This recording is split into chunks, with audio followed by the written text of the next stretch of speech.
Good afternoon po, Isek. In a recent interview, Vice President Sara Duterte said every time may issue raw po against the Marcos administration, inaatake raw po ang mga kalaban. And may I read part of her quote? Merong namatay sa Amerika at nandoon sa loob ng kwarto si First Lady Liza Marcos at nandoon sa police report. Cocaine yung sinasabi nagkalat doon sa kwarto na yon, ay bigla na lang nilang hinila, kinuha, dinukot si Pangulong Duterte. Your comment po, ma'am. Sa kanya pala nang galing ang fake news. Siya pala ang source ng fake news na ito na pinapakalat laban sa unang ginang kay First Lady. Unang-una po, kailangan pa ba natin paniwalaan ang mga ganitong klaseng istorya na nanggagaling sa Vice Presidente? Tandaan po natin, dumating si First Lady sa Pilipinas March 10, 2025. Kung gusto niya pong alamin yan bilang Vice Presidente, may records po yan. March 11, nagkaroon po ng event si First Lady with the representatives of Girl Scouts of the Philippines. That's May 11, 2025. Pwede po ba natin ipakita? Yan. Makikita po natin na kasama niya ang ilan sa mga representatives ng Girl Scouts of the Philippines. Nandiyan po si Dr. Cristina Lim Yuso, National President, Mrs. Teresita Gonzalez, GSP Central Board Member, at si Mrs. Rosaline Davadilla, National Executive Director. March 11 po, nang naaresto or dinala ang dating Pangulong Duterte sa ICC. Papaano po ito maiko-correlate kay First Lady?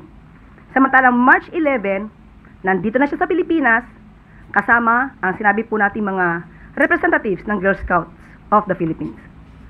Ito po, ang sinabi ni VP Sara, ay walang paggalang sa pamunuan, sa organisasyon ng Girl Scouts of the Philippines. Pinapalabas niya na ang event na to ay hindi nangyari. Bilang Vice Presidente, hindi po ba dapat inalam niya muna kung itong mga taong pong itong nabanggit ko from the Girl Scouts of the Philippines ay totoong nagkaroon ng meeting sa ating First Lady. So, anong natin?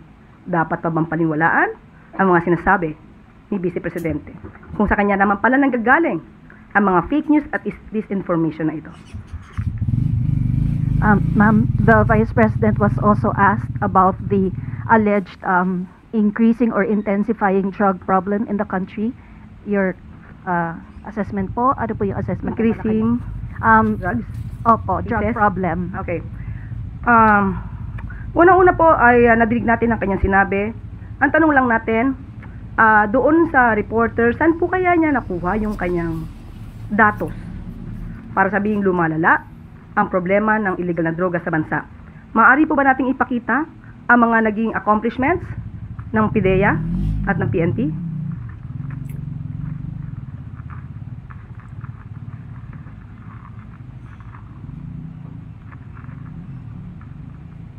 Makikita niyo po sa screen kung ano po yung mga nangyari at naging accomplishments po ng PIDEA at PNP.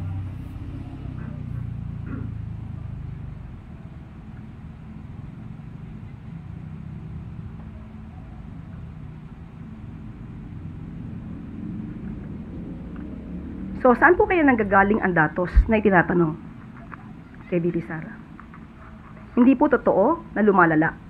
Mas marami pong accomplishments ang ating ang administrasyon po ni Pangulong Marcos Jr. Sa katunayan, from July 1, 2022 to December 30, 2024, 94,050 anti-illegal drug operations had been conducted, which resulted in the arrest of 127,155 drug personalities and seizure of 52.49 billion pesos of illegal drugs. Ma'am, last na po from my end. May quote din po si VP about you po. Ang sabi po niya, Sumasagot lang naman ako sa kanya, hindi ako tao na kilalanan na unang nakikipag-away. Lagi ako ay sumasagot lang, sinagot ko na yan dati. Garbage in, garbage out, pumapasok sa kanya basura, lumalabas sa kanya basura. Your comment po. Okay.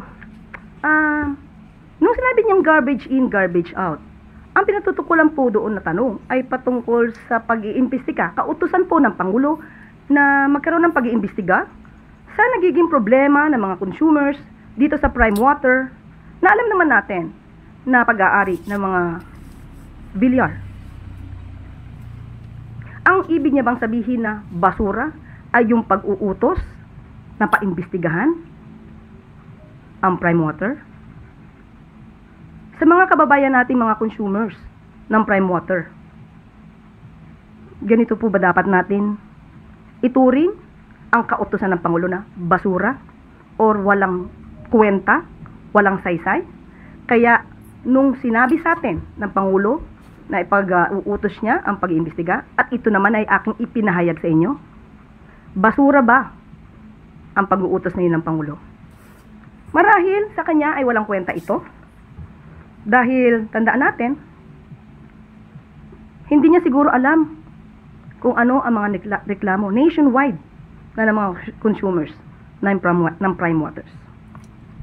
At dahil siguro involved ang pamilya Villar at ang sabi niya, ang tunay na kaibigan ay walang iwanan. Marahil ito rin po siguro ang dahilan kung bakit hindi naman agad nagkaroon ng pag-iimbestiga sa mga hinaing ng mga consumers ng Prime Water sa panahon po ni dating Pangulong Duterte. Rich Bon Quevedo, Daily Tribune. Good afternoon po, Yusek. Recent incidents of road rage got the attention of the President and reacted to it. Now po, devastating accidents happened and particularly po yung multiple vehicle collision sa SCTEX and yesterday po sa NAIA Terminal 1. Now the Department of Transportation po is very quick in their responses and kita po natin yun. My question po is there a particular reaction po ba coming from President Marcos? Opo, of course, kinakalungkot po ang mga nangyari. Lalo po may mga buhay po na nawala. May mga kababayan din po tayo nasaktan. Hindi magandang balita po ang ganitong klaseng aksidente. At dahil sa pag-uutos po ng Pangulo na mabigyan agad ng hustisya ang mga pamilya na nasawi, umaksyon po agad si Transportation Secretary Vince Dizon. At siya po ay nagbabala at nagbigay na rin po ng agarang pag-uutos patungkol po sa regular and mandatory drug test for public utility vehicle drivers, effective immediately. Napakaganda pong kautusan po yan at yan din po ang direktiba po ng Pangulo para po maiwasan kung ano man po ang maaari pang mangyari na aksidente.